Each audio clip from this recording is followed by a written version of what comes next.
नमस्कार विद्यार्थी मित्रों, आने वाले नीट 2021 की परीक्षा में फिजिक्स को लेके अगर आपको कोई टेंशन है तो आप उस टेंशन को इस वीडियो को देखने के बाद भूल जाओगे। जहां तक फिजिक्स का सवाल है, पिछले 10 एग्जाम 2013 से 2020 के बीच में टोटल 10 एग्जाम हुई। 2015 में 2 बार एग्जाम हुई थी, एक बार कॉपी केस की वजह से, और 2016 में 2 बार एग्जाम हुई थी, नीट फेज 1 और नीट फेज 2। तो ऐसी टोटल 10 परीक्षाओं में आपके फिजिक्स के कौन से बीट के ऊपर 100% क्वेश्चन आने वाला है, इस बारे में हमने थोड़े में चर्चा की है। तो ध्यान रखें विद्यार्थी मित्रों कि आपको 18 क्वेश्चन केवल इन्हीं बीट के ऊपर आने वाले नीट की परीक्षा में मिलेंगे। तो ये जो मैंने एनालिसिस किया हुआ है वो 2013 से 2020 टोटल 10 नीट के एग्जाम पे एनालिसिस किया हुआ है। 2015 और 2016 में 2-2 बार परीक्षा हुई थी। तो जो क्वेश्चन 10 परीक्षाओं में 11 बार आए, ऐसे क्वेश्चन को क्या बोलेंगे हम, इनकी 110% प्रोबेबिलिटी है आने वाले नीट 2021 में परीक्षा में आने की। तो सबसे पहला क्वेश्चन जो कि 110% प्रोबेबिलिटी है वो है यंग्स डबल स्लिट एक्सपेरिमेंट।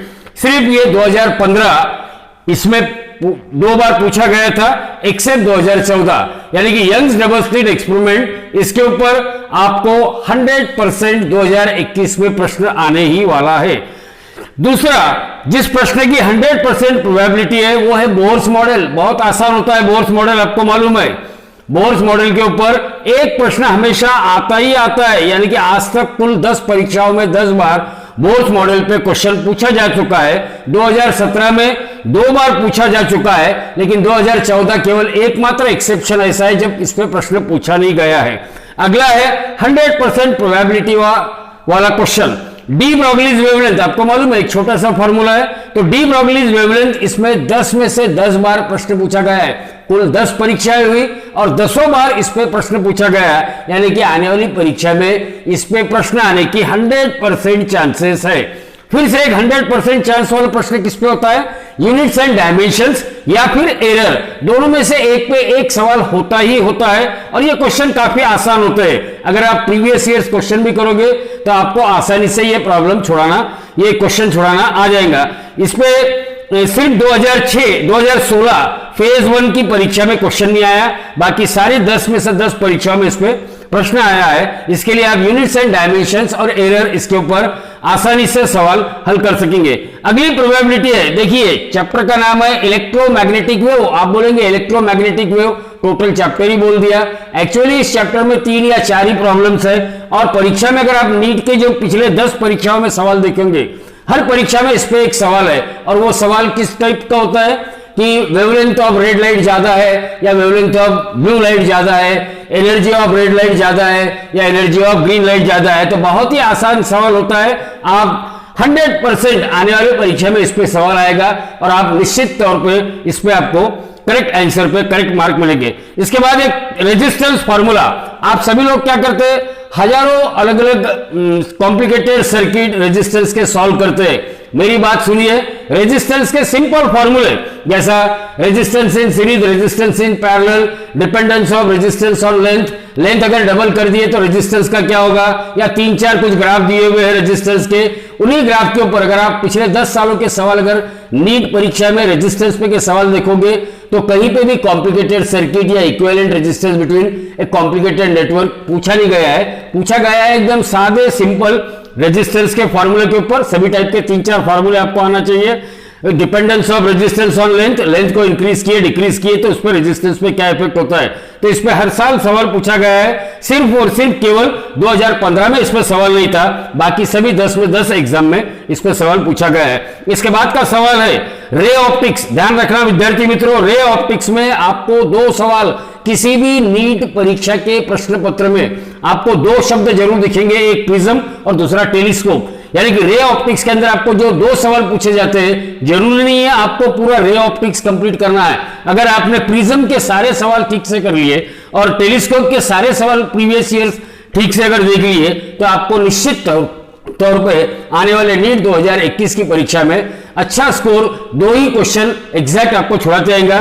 ध्यान रखो विद्यार्थी मित्रों, इसमें 2015 सी 19 और 13 इसमें सवाल पूछा नहीं गया था, लेकिन ध्यान रखो पिछले 3 सालों से जो ट्रेंड है 2018, 2019 और 2020, ये पिछले तीनों साल में रे ऑप्टिक्स पे 2 सवाल पूछा गया है। इसलिए मैं तो कहूंगा कि इसकी 110% से ज्यादा प्रोबेबिलिटी है कि इन 2 बीट के ऊपर प्रिज्म और टेलीस्कोप इसके ऊपर 2 सवाल आपको निश्चित तौर पे इस परीक्षा में भी आएंगे। इसके बाद हम उन सवालों की चर्चा करेंगे जिसके आने की प्रोबेबिलिटी 90% है। मित्रों 10 परीक्षाओं में से जो सवाल 9 बार पूछे गए हैं उन प्रश्नों की चर्चा करेंगे। सबसे पहला उसमें आता है लॉजिक गेट। लॉजिक गेट आपको बेसिक लॉजिक गेट का फंक्शनिंग आना चाहिए और कुछ प्रैक्टिस 20-25 सवालों की ठीक से प्रैक्टिस कर लीजिए। आपको एक सवाल डेफिनेटली आने वाले परीक्षा में इस पर रहेगा ही रहेगा। आपको मैं एक ही बात बोलूंगा कि लॉजिक गेट प्रीवियस ईयर्स तो क्वेश्चन देखना ही है, बहुत आसान है, और थोड़े बहुत सवाल उसके आगे पीछे के इसको देख के रखिए। उसके बाद का सवाल जो 90% प्रोबेबिलिटी है वो रहेगा photo electric effect. Photo electric effect सिर्फ 2019 में एक बार नहीं पूछा गया है, बाकी सारे परीक्षाओं में, नीट की परीक्षाओं में हर बार फोटो इलेक्ट्रिक इफेक्ट पर सवाल होता ही होता है। सिर्फ एक आइंस्टाइन फोटो इलेक्ट्रिक इक्वेशन है, उसी इक्वेशन पे ये सवाल होता है। बहुत आसानी से आप फोटो इलेक्ट्रिक इफेक्ट का सवाल हल कर सकते हैं। उसके बाद है रेडियो एक्टिविटी।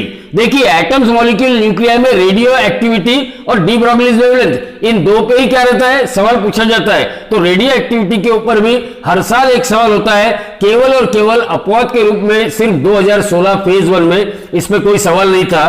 तो मित्रों एक बात ध्यान रखें, 90% प्रोबेबिलिटी के साथ आपको लॉजिक गेट ठीक से करना है, आपको फोटो इलेक्ट्रिक इफेक्ट भी ठीक से करना है। फिर से जिनकी प्रोबेबिलिटी 100% से ज्यादा है, मैंने पहले ही बताया कि रे ऑप्टिक्स में 2 सवाल होते हैं और वेव ऑप्टिक्स में 3 सवाल पूछे जाते हैं। इन वेव ऑप्टिक्स के 3 सवालों में एक यंग्स डबल स्लिट एक्सपेरिमेंट का सवाल तो पहले ही हमने देख लिया कि जो 100% आना ही आना है। बचे हुए 2 सवाल वेव ऑप्टिक्स पे पूछे जाते हैं। पिछले 3 परीक्षाओं को अगर आप देखें, नीट 2018, 2019 और 2020, इन तीनों वर्षों में वेव ऑप्टिक्स पे 3 सवाल और रे ऑप्टिक्स पे 2 सवाल पूछे जा चुके हैं।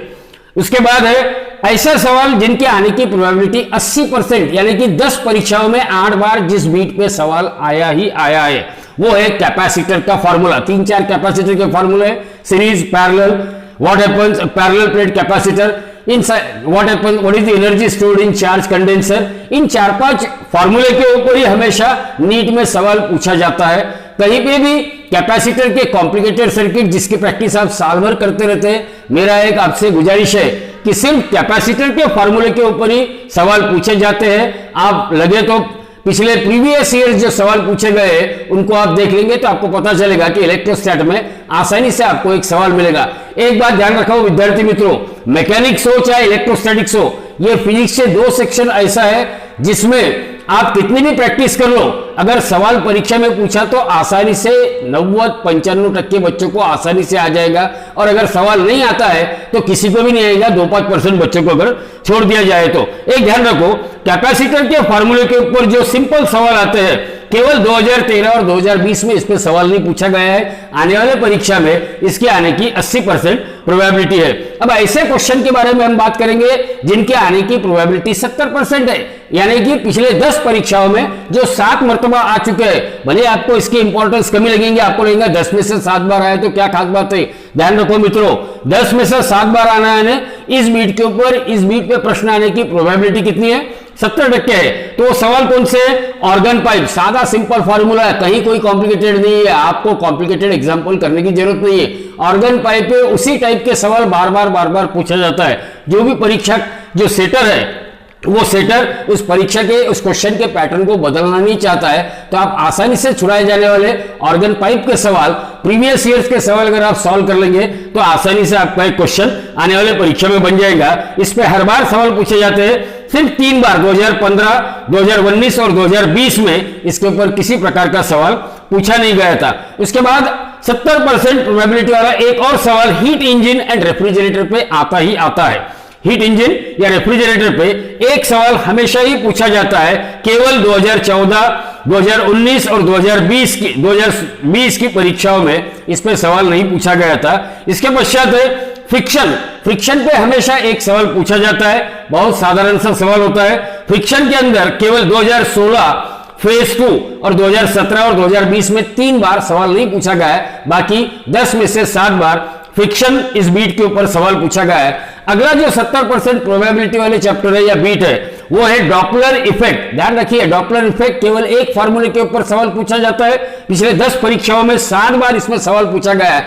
वे 3 परीक्षाएं 2015, 2016 फेज 2 और 2020, केवल इन 3 परीक्षाओं में डॉपलर इफेक्ट पे सवाल नहीं पूछा गया है। आने वाले परीक्षा में इसमें सवाल पूछे जाने की बहुत ज्यादा चांसेस है। और लास्ट वाला थर्मोडायनेमिक्स। अब आपको मालूम है हीट के सेक्शन में थर्मोडायनेमिक्स में एक आसान सा सवाल कंपलसरी आता ही है। ध्यान रखिए, हीट के सेक्शन पे 5 सवाल होते हैं। हीट के सेक्शन में क्या होते हैं? 5 सवाल होते हैं। उसमें एक सवाल हमेशा थर्मोडायनेमिक्स में ग्राफ के ऊपर एक सवाल होगा ही होगा, या फिर Q equal to U plus W, इस पे एक सवाल हर बार होता ही होता है। तो थर्मोडायनेमिक्स के इस क्वेश्चन ऑन ग्राफ के ऊपर 10 में से 7 बार सवाल पूछे गए। केवल एक बार नीट 2000 फेज 2 और 2020 इन 2 परीक्षाओं में इस पे किसी प्रकार का सवाल नहीं था। तो विद्यार्थी मित्रों ध्यान रखिए कि अभी आपके पास समय काफी कम है और आने वाली परीक्षा की तैयारी करते समय आप कम से कम इन बीट पे जो प्रीवियस ईयर्स में सवाल पूछे गए उसकी ठीक से अगर प्रैक्टिस कर ले तो भी आने वाली परीक्षाओं में आपको 18 में से 14-15 तक के सवाल आसानी से छुड़ाना आ जाएंगे। धन्यवाद।